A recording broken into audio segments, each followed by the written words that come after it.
Olá, muito boa tarde. Hoje vamos tomar um pequeno livro, vamos olhar para um pequeno livro, abrir as páginas que nos oferece e, apesar da sua dimensão, pode ser um livro que ajuda a transformar vidas, ajuda a transformar famílias. O seu autor é o Padre Vasco Pinto Magalhães, que está hoje connosco. Muito boa tarde. Boa tarde. Obrigado, Padre Vasco, por estar connosco. E para uma conversa à volta deste livro, O que não cresce, decresce. E podemos começar por aí. Podemos começar por olhar para o título e para o que ele quer dizer, o que não cresce, decresce. Que processos estão aqui envolvidos nesta afirmação? Bem, em todas as dimensões da vida tem esta dinâmica, e por outro lado nós estamos sempre a confrontar com o desejo de parar e ter tudo resolvido, mas a vida é dinâmica, às vezes 2 passos para a frente, depois 1 para trás, mas realmente a vida é movimento e quando não é, qualquer coisa está errada e o crescimento é a lei da vida, crescer, desenvolver-se, dar frutos e qualquer coisa que contraria isto já não é muito humano, nem humanizante. Em todo caso, esse crescimento, ele acontece por episódios ou por processos? As 2 coisas. Os episódios fazem os processos, mas como diz o Papa Francisco, o processo é mais importante que o evento. E também aí temos hoje um bocadinho uma cultura dos grandes eventos, mas depois o dar continuidade, depois passar as coisas para o dia-a-dia e para a prática. Realmente é isso que faz falta, porque é aí que se vive. Nós vivemos no dia-a-dia, no cotidiano, e é no cotidiano que as coisas crescem. Os pontos fortes ajudam, mas sem ligação uns com os outros não funciona. Era como se o tronco, depois como é que passamos para os frutos. E pensemos isso para a família. Que consequências tem especificamente na família? Para a família tem toda ela um processo do antes do casamento, que deve continuar, os casais devem continuar a casar-se todos os dias, do envelhecimento, que não é um decrescer, e exatamente era uma das coisas importantes, que me parece aqui, que temos um bocadinho de ideia, já atingimos aqui um nível agora, é sempre a descer. E não é. Há que descobrir a riqueza do crescimento, do envelhecimento, não é? Porque traz novas experiências, traz outra atitude na vida, se calhar um bocadinho mais distanciada, mas mais sábia, e por isso cortar esta realidade assim às vezes um bocadinho estática, de que a vida sobe e depois desce. Não, sobe sempre, ainda que de maneiras diferentes. Mesmo quando que pareça que está a descer? Mesmo quando parece que está a descer. Como é que podemos conjugar aqui o verbo gostar? Gostar. Gostar. Gostar um do outro, gostar da família, gostar dos filhos. Sim, está mais marcado pela emoção e pelo sentimento. O problema, e é bom, todos nós queremos gostar, sentir-nos bem, sentir-nos gostados e gostar dos outros. Embora que às vezes seja muito difícil, porque as antipatias, simpatias... Mas é muito importante saber lidar com isso, sem absolutizar. Um dos grandes perigos é confundir o amor com o gostar ou com a simpatia, porque é muito redutor. O amor vai muito para além disso. O amor precisa de inteligência, o amor precisa de convicções, o amor precisa de serviço e às vezes até é compatível com o desgosto e com a dificuldade. Não é? Mas é uma cultura do prazer e que meça o amor pelo sentir-se bem é muito perigosa, porque, primeiro, não dá continuidade, porque esse então aí é tudo altos e baixos. E depois não constrói, não é? Porque ficamos egocentrados. Dá-me a dar prazer, estou a gostar, não estou a gostar.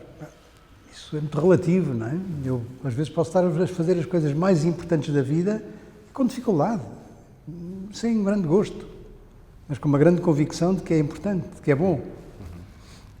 E temos de trazer para esta análise também um outro verbo, entender-se, e perguntava-lhe o que é que o entender-se acrescenta ao gostar.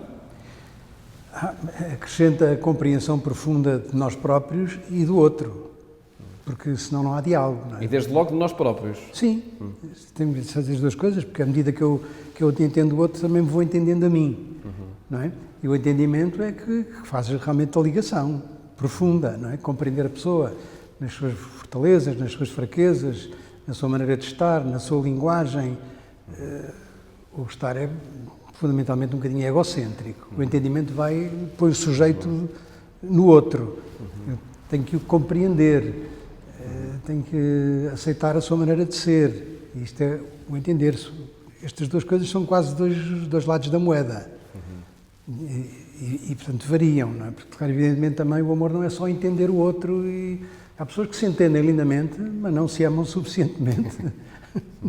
Mas até me entendo muito bem com esta pessoa, mas nem gosto assim tanto dela. Qual é aqui a boa medida para que o gostar e o entender sejam dimensões do amor, que também não esgotam, não é?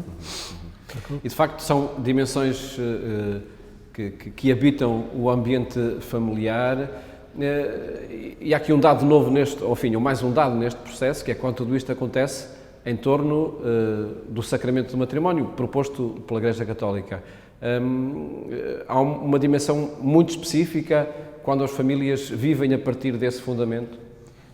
Sim, há crescimento. Quando se vive a partir desta compreensão que não absolutiza nem o entender-se, porque isso também é um processo, e o gostar nos seus alternâncias, então há caminho, porque um ao outro se ajudam a ultrapassar e se revelam, não é?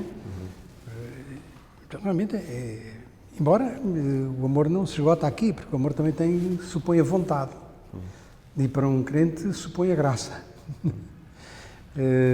E, portanto, e é aí que se alicerça o sacramento do matrimónio? Sim, porque o sacramento que faz a diferença entre o casamento, digamos assim, natural, é um casamento que é celebrado na fé, de alguma maneira, pelo menos na de um deles, na convicção de que os dois agarram uma missão de construir uma família. Portanto, o casamento vai muito para além do gostar e do entender-se, que é estar a olhar um para o outro. Como dizia o Saint-Exupéry, é muito mais olhar os dois na mesma direção. E por isso o casamento é sacramento, quando é um casamento católico, está muito mais marcado do que este do amor mútuo, pela opção mútua de construir uma família. É este que faz a diferença. Porque os dois conferem e recebem a bênção para formar uma família. Não é para ficar ali satisfeitos um com o outro. Não é? E fazemos esta conversa com o Padre Vasco Pinto Magalhães em torno deste livro, O que não cresce, decresce, não é?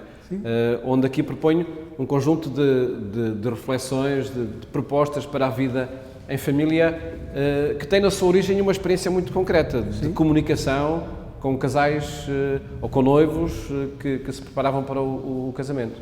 Sim, fundamentalmente, nos nossos centros universitários, eu vivi muitos anos, quer em Coimbra, no centro universitário, quer depois no Porto, que é mais ou menos com o grupo do Porto que este livrinho foi feito, de casalões, dizemos nós, um conjunto de casais que se voluntarizam, e o seu voluntariado é acompanhar casais novos.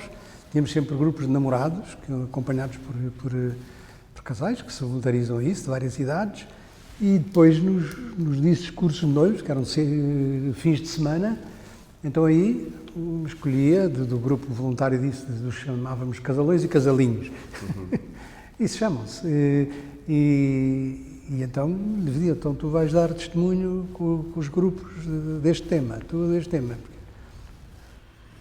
Os cursos funcionavam basicamente à roda de 4 temas.